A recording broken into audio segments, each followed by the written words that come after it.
Hello everyone, welcome to Aijen Heart. English is a piece of cake. I am Manju Jose and we are going to study English together.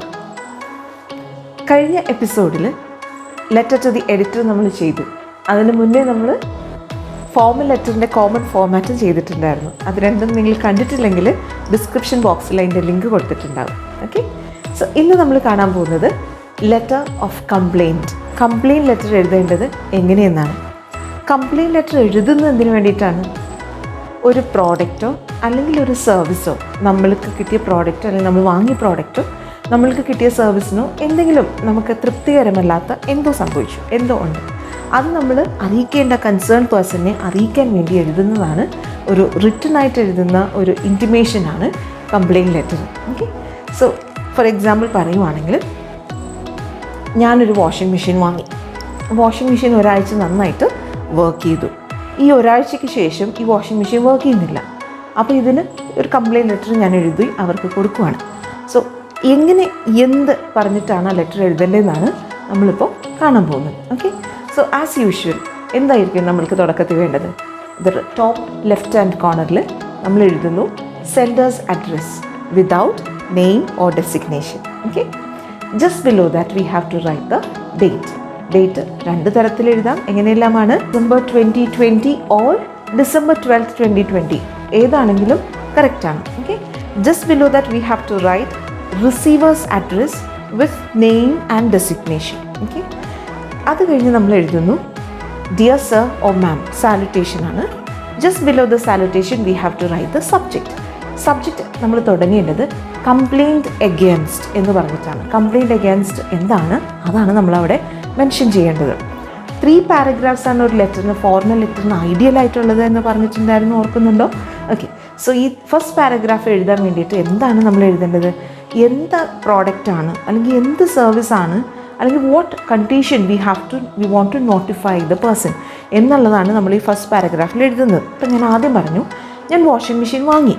ഈ വാങ്ങിയ washing machine ഒരാഴ്ച കഴിഞ്ഞപ്പോഴേക്കും അത് complaint ആയി. എന്താണ്?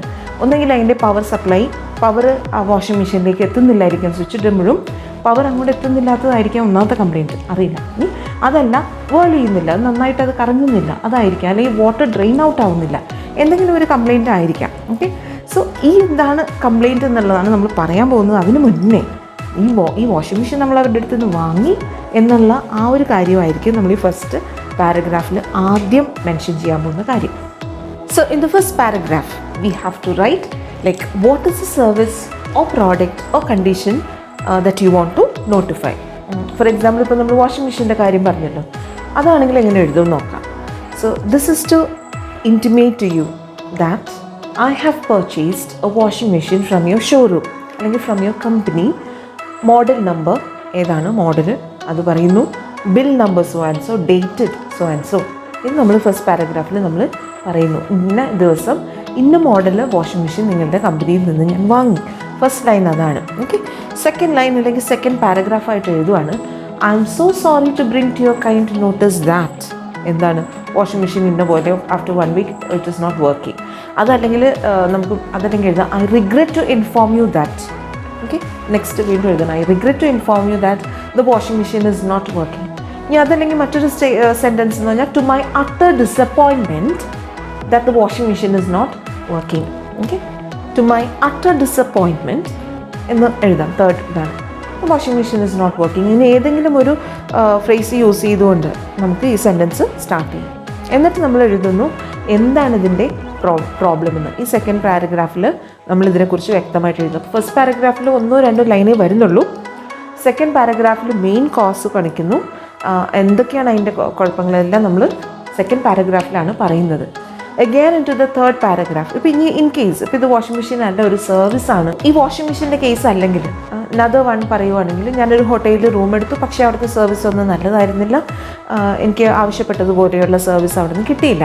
അപ്പോൾ അങ്ങനെ വരുന്നതാണെങ്കിൽ നമുക്ക് അത് എഴുതുമ്പോഴും will be writing to my utter disappointment the service was not up to the mark എന്ന് പറഞ്ഞതിന് ശേഷം എന്തൊക്കെ പ്രോബ്ലംസ് ആണ് നമ്മൾ ഫേസ് ചെയ്തത് നമുക്ക് അവിടെ വിശദീകരിക്കാം. Okay, then coming to the third paragraph. ഇവിടെ നമ്മൾ കൺക്ലൂഡിങ് പാരഗ്രാഫാണ്. അപ്പോൾ നമുക്ക് എന്താണ് നമ്മുടെ ആവശ്യം? ഇപ്പോൾ വാഷിംഗ് മെഷീൻ ചീത്തയായി, അത് നമുക്ക് എന്ത് ചെയ്ത് കിട്ടണം എന്നാണ് നമ്മുടെ ആവശ്യം. തീർച്ചയായിട്ടും ഒന്നെങ്കിൽ ആ വാഷിംഗ് മെഷീൻ റീപ്ലേസ് ചെയ്ത് തരണം. അതല്ലെങ്കിലോ സെക്കൻഡ് വൺ എന്ന് പറഞ്ഞു കഴിഞ്ഞാൽ അവിടെ നിന്ന് ആരെങ്കിലും വന്നിട്ട് നമുക്കതൊന്ന് നന്നാക്കി തരണം, റെക്ടിഫൈ ചെയ്ത് ഒന്ന് നന്നാക്കി സർവീസ് ചെയ്ത് തരണം. സോ ഇതേതെങ്കിലുമൊക്കെ ആയിരിക്കുമല്ലോ നമ്മൾ ചോദിക്കുന്നത്. ഇനി അതല്ലെങ്കിൽ ഇപ്പം ഒരു ഹോട്ടലിൽ റൂം എടുത്തതിൻ്റെ ആ ദിവസങ്ങളിലുള്ള കാര്യങ്ങളാണെങ്കിൽ ഒന്നെങ്കിലും നമുക്ക് അവരുടെ ചാർജ് എത്രയാണെന്ന് വെച്ചാൽ അതൊന്ന് കുറച്ച് തരിക, അല്ലെങ്കിൽ കോമ്പൻസേഷൻ തരിക. അതല്ലെങ്കിൽ ഇനി അതാണ് ഓപ്ഷൻ, കോമ്പൻസേഷൻ തരികയോ അല്ലെങ്കിൽ ചാർജ് കുറച്ച് തരികയോ എന്തെങ്കിലുമൊക്കെ ചെയ്യുക. ഇനി വരുന്ന കസ്റ്റമേഴ്സിനോട് നന്നായിട്ട് ഇടപെടണം എന്നുള്ളതൊക്കെ ആയിരിക്കും നമ്മൾ ഈ 3rd പാരഗ്രാഫിൽ മെൻഷൻ ചെയ്യുന്നത്. ഓക്കെ, സോ അതെങ്ങനെ എഴുതണം എന്നുള്ളത് നമുക്ക് നോക്കാം. Therefore I appeal to you. Therefore I appeal to you എന്താണ് ചെയ്യേണ്ടത് അത് നമുക്ക് എഴുതാം. അതല്ലെങ്കിൽ kindly replace my so and so product, അത് പറയാം. പ്രോഡക്റ്റിൻ്റെ കാര്യത്തിലാണെങ്കിൽ ഇനിയിപ്പം റീപ്ലേസ് ചെയ്യാൻ അല്ലെങ്കിൽ please send your mechanic to rectify so and so problem എന്നെഴുതാം. അല്ലെങ്കിൽ നമുക്ക് എഴുതാം you are hereby advise to check so and so, ഇന്ന കാര്യങ്ങൾ നിങ്ങൾ പേഴ്സണലി ഒന്ന് ചെക്ക് ചെയ്തിരുന്നുവെങ്കിൽ നല്ലതായിരുന്നു എന്നുള്ളത് നമുക്ക് കൊടുക്കാം. I therefore request you to take proper action on എന്ന് പറഞ്ഞിട്ട് നമുക്ക് എന്താണ് ലാസ്റ്റ് അവർ ചെയ്യേണ്ടത്, ആ ലൈൻ ആഡ് ചെയ്യുക. അപ്പോൾ ഇങ്ങനെ ഈ 5 ഡിഫറെൻറ്റ് സെൻറ്റൻസസ് നമ്മൾ കണ്ടില്ലേ, ഫ്രേസസ് നമ്മൾ കണ്ടു. അങ്ങനെ നമ്മൾ ആ ഫ്രേസ് കൊണ്ട് സെൻറ്റൻസ് കൺസ്ട്രക്ട് ചെയ്ത് എഴുതുവാണെങ്കിൽ വളരെ അപ്പീലിംഗ് ആയിരിക്കും നമ്മുടെ ലെറ്റർ. ലാസ്റ്റ് ലൈനായിട്ട് നമുക്ക് എഴുതാം I hope you will look in to the matter personally and do the needful at the earliest. Okay, അതിനുശേഷം thank you. Okay, thank you. Complimentary close കൊടുക്കണം. കോംപ്ലിമെൻ്ററി ക്ലോസ് നമുക്ക് yours faithfully, yours truly, sincerely yours, best regards എന്നൊക്കെ എന്തെങ്കിലും കൊടുക്കാം. Signature ഇടുക. അതിനുശേഷം name and designation. Okay, designation if there is you can write the designation, അല്ലെങ്കിൽ അത് avoid ചെയ്യാം. ഓക്കെ, സോ ഈ വീഡിയോ ഇഷ്ടമായി, അത് ഉപകാരപ്രദമായി എന്ന് വിചാരിക്കുന്നു. ഉപകാരപ്രദമായെങ്കിൽ kindly share it with your friends and family. ഇഷ്ടമായെങ്കിൽ you can like the video. Channel ഇതുവരെ സബ്സ്ക്രൈബ് ചെയ്തിട്ടില്ലെങ്കിൽ kindly subscribe the channel and enable the bell icon. All option കൂടി പ്രസ് ചെയ്യാനായിട്ട് ശ്രദ്ധിക്കുമല്ലോ. സോ അടുത്ത ഒരു വീഡിയോയുമായി, അടുത്ത ലെറ്റർ റൈറ്റിങ്ങിൻ്റെ മറ്റൊരു ലെറ്ററുമായിട്ട് നിങ്ങളുടെ മുന്നിലേക്ക് എത്താം. Till then bye.